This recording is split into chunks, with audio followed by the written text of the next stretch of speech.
ভালো থাকার অপেক্ষা করতে করতে কিছু মেয়েদের শখই পূরণ হয় না। যারা মনে করে আমরা ভবিষ্যতে আমাদের এই শখ পূরণ করব, ওই শখ পূরণ করব, কিন্তু ভবিষ্যৎ তো ঠিকই আসে, কিন্তু তাদের স্বপ্নটা তখন পূরণ হয় না, শখটা তখন শখই থেকে যায়। আমি মনে করি টাকা অল্প থাকুক, তারপরেও চেষ্টা করবেন আপনার অল্প টাকা দিয়ে আপনি আপনার শখটাকে পূরণ করার জন্য। কারণ যখন অভাব আসে তখনই কিন্তু মানুষ শখটাকে পূরণ করে। যখন মানুষের কাছে কারি কারি টাকা থাকে বা অঢেল সম্পত্তি থাকে তখন কিন্তু শখ পূরণের বয়স থাকে না, কারণ তখন শরীরে অনেক ধরনের অসুখে বাসা বাঁধে আর মনের সেই শখটাও তখন সে সময় নষ্ট হয়ে যায়। আসসালামু আলাইকুম ভিউয়ার্স, কেমন আছেন সবাই? আশা রাখছি যে যেখান থেকে আজকের আমার এই ব্লগটি দেখছেন সবাই ভালো আছেন, সুস্থ আছেন এবং নিরাপদে আছেন। আমি নিজেকে উপস্থাপন করছি চট্টগ্রাম থেকে। আশা রাখছি প্রতিদিনের মতো আজকের এই ব্লগটা আপনাদের অনেক ভালো লাগবে, আর সেই জন্য লাইক দিয়ে সম্পূর্ণ ভিডিওটি কন্টিনিউ করে যাবেন। আমি জানি যে সকল আপুরা বা আন্টিরা আমার ব্লগগুলো দেখা পছন্দ করেন, তারা আমাকে অনেক সুন্দর সুন্দর কমেন্ট করে যান। সেজন্য আমি এই সুন্দর কমেন্টটা মনে করিয়ে দিলাম তাদেরকে। তো যাই হোক, এদিক দিয়ে প্রতিদিনের মতো আমার সংসারের কাজকর্ম শুরু করে দিয়েছি। একটা নারীর মূল শখ হলো সুখে থাকা তার স্বামী সন্তান নিয়ে, কিন্তু এই সুখটা সবার কপালে সয় না। অনেকে মনে করে যখন অনেক টাকা পয়সা হবে, অনেক সম্পত্তি হবে, তারপরে শখটা পূরণ করব, কিন্তু শখের সেই সময়টা কিন্তু তার ভাগ্যে থাকে না। আর যখন আপনার কাছে অল্প পরিমাণে টাকা থাকে তখনই চেষ্টা করবেন আপনার শখটাকে পূরণ করার জন্য, তবে সেটা অবশ্যই নিজের সীমিত সময়ের মধ্যে আর সীমিত সম্পদের মধ্যে।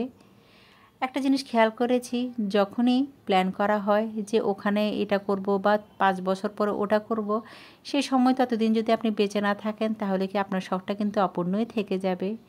এটা আমার ধারণা।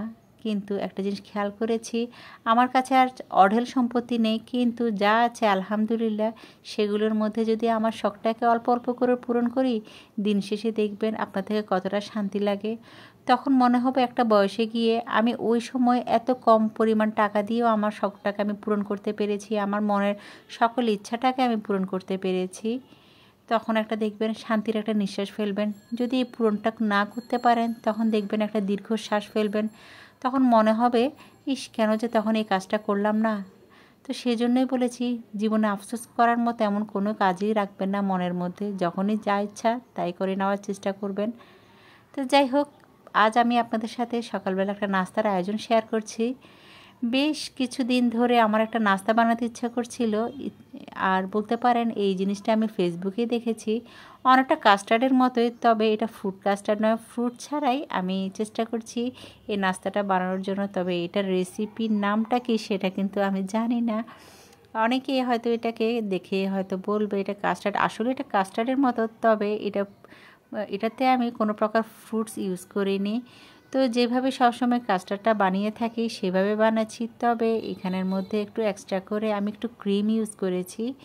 এই কাস্টার্ডের মধ্যে যদি একটু ক্রিম ইউজ করা হয় তাহলে এই খাবারটা কিন্তু খেতে বেশ ভালো লাগবে মনে হয়, কারণ আমি এটা আগে কখনোই খাইনি, আজই আমি প্রথম বানাচ্ছি।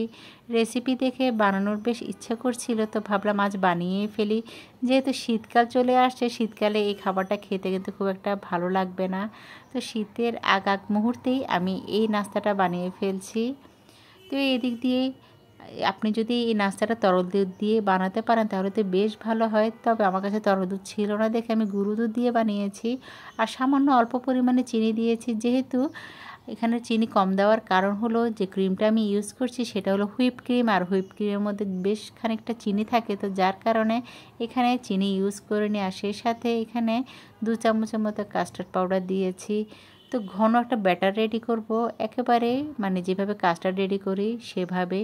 তো একটু ভালো করে নেড়ে চেড়ে দিচ্ছি যাতে কোনোভাবে দলা পেকে না যায়। তো যাই হোক, এদিক দিয়ে কাস্টার্ডটা হতে বেশ কিছুক্ষণ সময় লেগেছে, কারণ এটা একটু আমি ঘন করেছি। তো ঘন হয়ে যাওয়ার পর কিছুক্ষণ ঠান্ডা করার পর আমি ট্রান্সপারেন্ট ডিশে ঢেলে নিব। আর এই সকল কিউট কিউট জিনিসগুলো দিয়ে যদি আপনি যে কোনো নাস্তা বানান, দেখবেন যে কোনো নাস্তা বা যে কোনো খাবার দেখতে কতটা সুন্দর লাগে। এই ধরনের ট্রান্সপারেন্ট ডিশগুলো কিন্তু যদি রিজনেবল প্রাইসের মধ্যে আপনারা কিনে আপনাদের খাবারগুলোকে সুন্দর করে উপস্থাপন করেন টেবিলে দিয়ে, তাহলে দেখবেন কতটা ভালো লাগে, আর গেস্টরাও কিন্তু দেখে বেশ প্রশংসা করবে। তো যাই হোক, আমার কাছে এই ট্রান্সপারেন্ট ডিশটা আমি আরএফএল বেস্ট বাই থেকে কিনেছি দীর্ঘ 1.5 বছর আগে। তো একটু সুন্দর করে গার্নিশ করে দিচ্ছি, একটু গুঁড়া দুধকে একটু ছিটিয়ে দিচ্ছি এই ছাঁকনির মাধ্যমে, যার কারণে এই ডেজার্টটা দেখতে কিন্তু বেশ ভালো লাগবে। তো ডেকোরেশন পারপাসে আমি এখানে একটু আনারটা ছিটিয়ে দিচ্ছি যাতে একটু দেখতে ভালো লাগে। তবে এর মধ্যে আর কোনো প্রকার আপেল, কলা বা যে জিনিসটা দিয়ে আমরা ফ্রুট কাস্টার্ড বানাই এর কোনো কিছুই এখানে দিই নাই। তো সুন্দর করে ডেকোরেশন করে এই খাবারটি ফ্রিজে রেখে দিব যাতে ঠান্ডা হলে এটা খেতে পারি। তো এই ডেজার্টটা সেট হতে হতে আমি আমার সংসারের কাজকর্মগুলো করে ফেলি।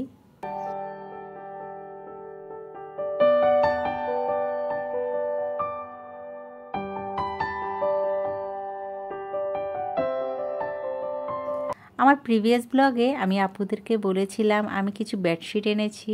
তো আলহামদুলিল্লাহ সবগুলো বেডশিট আমার সেল হয়ে গিয়েছে। তো একটা বেডশিট কিন্তু আমার জন্য রেখে দিয়েছিলাম। তো পছন্দের বেডশিট দিয়ে আজ আমার বেডরুমটা একটু সুন্দর করে ডেকোরেশন করব। তো চলুন, পুরনো যে বেডশিট আছে সেটা সরিয়ে আমার বেডের উপর অংশটা একটু ভালোভাবে মুছে নিয়েছি আর সেই সাথে একটু ঝাড়ুও দিয়ে নিয়েছি। আর এই যে আমার সেই পছন্দের বেডশিট, আমি মনে মনে ভাবছিলাম কেউ যদি এই বেডশিটটা না নেয় বা এটা যদি কোনো বুকিং না হয় তাহলে এটা আমি নিজের কাছেই রেখে দিব। তবে বেশ ভালো হতো যদি এটার কোলবালিশের কভারটা থাকতো, তাহলে হয়তো আরও বেশি ভালো লাগতো দেখতে। কিন্তু কিছুই করার নেই, পরবর্তীতে যদি আমি আবার বেডরুমের এই বেডশিটগুলোর অর্ডার দিই তাহলে এই বেডশিটের জন্য একটা কোলবালিশের কভার অর্ডার দিতে পারি। তো যাই হোক, এখন যা আছে সেটা দিয়ে কাজ চালিয়ে ফেলি। আর এদিক দিয়ে সুন্দর করে আমার বেডরুমটা একটু গুছিয়ে নিচ্ছি আমার পছন্দের বেডশিট দিয়ে। তো সুন্দর করে সাজিয়ে গুছিয়ে একটু টান টান করে রেখে এখন একটু ঝেড়ে নিচ্ছি। আমরা গৃহিণীরা চেষ্টা করি নিজেদের ঘরটাকে একটু সুন্দর করে সবসময় পরিপাটি করে রাখতে, কিন্তু ঘরে যদি ছোট বাচ্চা থাকে তখন একটু কষ্ট হয়ে যায়, কিন্তু কিছুতে করার নেই। ছোট বাচ্চা তো এগুলো নষ্ট করবে, তারা যদি এগুলো নষ্ট না করে তাহলে বলুন তো আমরা কাজ কি করব? এগুলো তো গোছানোই থাকবে। তো যাই হোক, কিছুই করার নাই। এদিক দিয়ে আমার বেডরুমের আশপাশে যে জিনিসগুলো আছে সেগুলো সরিয়ে সুন্দর করে গুছিয়ে নিচ্ছি। ওই যে বলেছি, শখের সময় যদি শখটা পূরণ না করি তাহলে কোন বয়সে করব বলুন? আমি কিন্তু আমার এই বেডরুম, লিভিং রুম বা ডাইনিং রুমটাকে সবসময় চেষ্টা করি আমার কাছে যা আছে সেগুলি দিয়ে সবসময় সাজিয়ে গুছিয়ে রাখতে। অনেক আপুদের ব্লগ দেখি, তাদের ঘরের প্রতিটা জিনিস এত সুন্দর। তবে একটা জিনিস সবসময় আমি মনে করি, কখনো তুমি উপরের দিকে তাকিয়ে আফসোস করবে না, সবসময় নিচের দিকে তাকিয়ে আফসোস করবে। কারণ নিচে তোমার চেয়ে অনেক গরিব মানুষ আছে বা অনেক আর্থিক অনটনে মানুষ আছে যারা তোমার এই সকল জিনিস দেখে তারা আফসোস করে যে তার কাছে এত কিছু আছে, আমার কাছে তো সেগুলো নেই। অনেক কমেন্ট মাঝে মাঝে এমন আসে যে আপু তোমার কাছে এত সুন্দর সুন্দর জিনিস আছে, কিন্তু দেখো আমি এই সকল জিনিসগুলো কিনতে পারি না কারণ আমাদের আর্থিক অবস্থা অতটা ভালো না আর এগুলো কেনার আমাদের সামর্থ্য নেই। তখন না এই সকল কমেন্ট পড়লে বেশ খারাপ লাগে। তখনই হয়তো বুঝেই আসলেই তো আমার কাছে যা আছে অন্যদের কাছে হয়তো তাও নেই, আর অন্যদের কাছে যা আছে সেটা আমার কাছে নেই, সেটা নিয়ে আমার আফসোস করা কখনোই উচিত হবে না। তো এই দিক দিয়ে সুন্দর করে আমার এই বেডের পাশে যে চেয়ারটা আছে সে চেয়ারের কাপড়টা একটু চেঞ্জ করে দিয়েছি, আর সেই সাথে ছোট ছোট যে টেবিলগুলো আছে টেবিলের উপরে কাপড়গুলো একটু চেঞ্জ করে সুন্দর করে গুছিয়ে নিয়েছি। আর একটা গ্রিনারি ভাইব আনার জন্য আমার বারান্দায় যে সকল গাছগুলো আছে সেগুলো রেখে সুন্দর করে গুছিয়ে নিয়েছি। আর যে কোনো জিনিস ডেকোরেশন করতে গেলে যদি একটু রিয়েল প্ল্যান্ট দিয়ে সাজানো যায় সে জায়গাটা কিন্তু দেখতে বেশ ভালো লাগে। আর এই যে দেখুন পুরো বেডরুমটা সাজিয়ে গুছিয়ে এখন আপনাদের সামনে ফুল ওভারভিউটা শেয়ার করছি। এই হলো আমার বেডরুম, যেখানে দিন শেষে একটি শান্তির একটা ঘুম দিতে পারি। আর এই বেডরুমটা যদি একটু সুন্দর করে সাজানো যায় আর সাজিয়ে গুছিয়ে রাখা যায় তাহলে দেখবেন এই সকল সুন্দর সুন্দর জিনিসের মাঝে ঘুমাতে কতটা ভালো লাগে।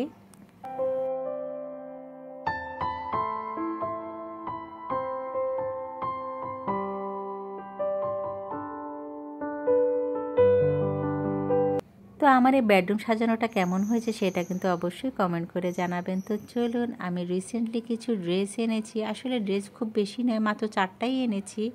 যেহেতু আমি একেবারে ছোট একজন ব্যবসায়ী, তো বিজনেসের জন্য কিন্তু বেশি কিছু এনে শুধু শুধু লস করতে চাচ্ছি না।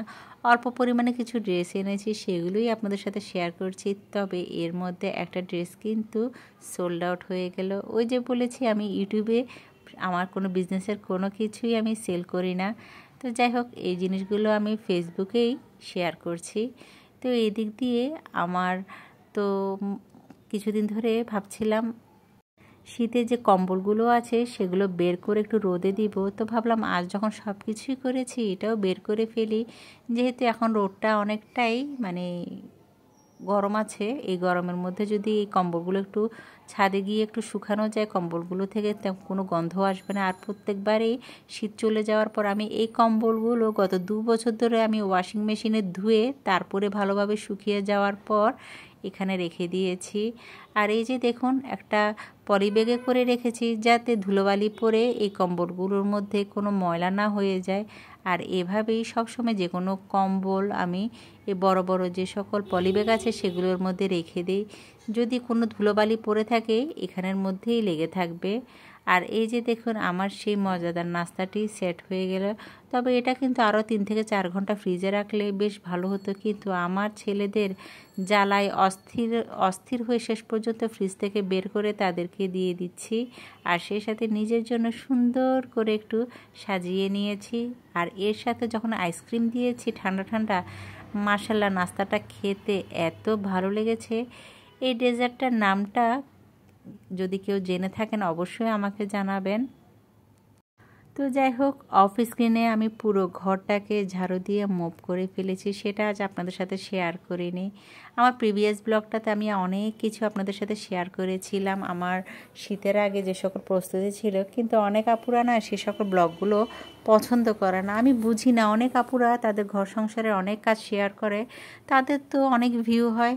আমি যদি এগুলো শেয়ার করি আমার কেন ভিউ হয় না আমি বুঝি না। সব সময় তো আর কেনাকাটা করে আপনাদের সাথে শেয়ার করা সম্ভব হয় না। মাঝে মাঝে তো সংসারে কেনাকাটা ছাড়াও অনেক কাজ থাকে, তাই না? কিন্তু কেন জানি আমার আপুরে এই সকল ব্লগগুলো দেখতে পছন্দ করে না। ওই যে মাঝে মাঝে বলেছি যে আমার ব্লগগুলো আমার আপুরে কোন ধরনের আমার ব্লগ পছন্দ করে, আমি আজ পর্যন্ত এটা বুঝে উঠতে পারি না। তো যাই হোক, এদিক দিয়ে এখন কিচেনে চলে এসেছি দুপুরে রান্নাবান্না করার জন্য। আজ আমি একটু কোরাল মাছ রান্না করছি, আর কোরাল মাছের সাথে একটু কাঁকরোল দিয়েছি। অনেকে কাঁকরোল বলে, অনেকে আর কি বলে। তো এগুলো দিয়ে সুন্দর করে তরকারিটা রান্না করছি। আর অন্যদিকে কাঁকরোল ভাজি করছি। অনেক দিন ধরে ইচ্ছে করছিল, কাঁকরোলগুলো খুব তাজা তাজা ছিল আর খুব ফ্রেশ ছিল, তো ভাবলাম একটু দো পেঁয়াজও করি কাঁকরোলের। তো যাই হোক, এদিক দিয়ে তরকারিগুলো আমার হয়ে গেল, আর এখন ধনিয়া পাতা দিয়ে নামিয়ে ফেলবো। আর শীতের সময় যে কোনো খাবার খেতে বেশ ভালো লাগে। আর এই তরকারিটাও কিন্তু এত মজা হয়েছিল। আমার কিচেনের এই সকল ননস্টিক প্যান নিয়ে অনেক আপুদের অনেক ওয়ারিজ আসে, এগুলো আমি কত টাকা দিয়ে কিনেছি। আসলে এগুলো অনেক আগে কিনেছি, এই মুহূর্তে এগুলো প্রাইস মনে নেই। তবে ওই যে ব্লু কালারের যে হাঁড়িটা দেখতে পেয়েছেন, ওইটা আমি 2200 টাকা দিয়ে নিয়েছি দীর্ঘ 3 বছর আগে। এখন হয়তো এগুলোর অনেক প্রাইস হয়েছে। আর এই যে ফ্রাই প্যানটা আমি 1000 টাকা দিয়ে কিনেছি মনে হয় কিছুদিন আগে। তো এই ছিল আমার দুপুরের আয়োজন। প্লেটারে খুব সুন্দর করে সাজিয়ে নিয়েছি। আর এই খাবারগুলো আমরা দুপুরে খেয়েছি পরিবারের সবাই মিলে। আসলে একটা সংসারে কিন্তু অনেক কাজ থাকে, সব তো আর আপনাদের সাথে শেয়ার করা হয় না। অল্প অল্প করে কিছু ক্লিপ নিয়ে আপনাদের সাথে শেয়ার করেছি আমার এই আজকের ব্লগটি। তো দুপুরের খাবার খেয়ে আমি একটু চলে গিয়েছিলাম একটু ডক্টরের কাছে। আমার ইদানিং প্রচুর মাথা ব্যথা বেড়ে গিয়েছে চোখের প্রবলেমের কারণে। আল্লাহর প্রদত্ত 2টি চোখ থেকে এখন 4 চোখে পরিণত হয়েছে। ডাক্তার আমাকে পরীক্ষা করে আমাকে চশমা দিয়েছিল, বলেছে মোবাইলটা যেন একটু কম ইউজ করি। কিন্তু দেখুন, ব্লগ করতে গেলে কিন্তু এই মোবাইলটা আমার অবশ্যই ইউজ করতে হবে। তো কিছুই করার নেই, ডাক্তার বলেছে 6 মাস পর্যন্ত চশমাটা ইউজ করতে। 6 মাস পর আবার দেখাতে বলেছিল। আর এদিক দিয়ে চশমাটা বানাতে দিয়ে আমার হাজব্যান্ডকে নিয়ে আমি একটু চলে গিয়েছিলাম আমার ফেভারিট খাবার খেতে, আর সেটা হলো দই ফুচকা। অনেক বছর পর হাজব্যান্ড ওয়াইফ মিলে এই খাবারটা খেয়েছি, আর বেশ ভালো লেগেছে। হাজব্যান্ড ওয়াইফ মিলে একটা সুন্দর একটা সময় কাটিয়েছি। আর হাজব্যান্ডের জন্মদিন ছিল, সেজন্য কেক বানিয়েছি। আর অন্যদিকে নুডলস রান্না করেছিলাম। তো এই ছিল আমার আজকের ব্লগ। আশা করি প্রতিদিনের মতো ভালো লেগেছে। দেখা হবে নেক্সট ব্লগে। সবাই ভালো থাকবেন। আল্লাহ হাফিজ। আসসালামু আলাইকুম।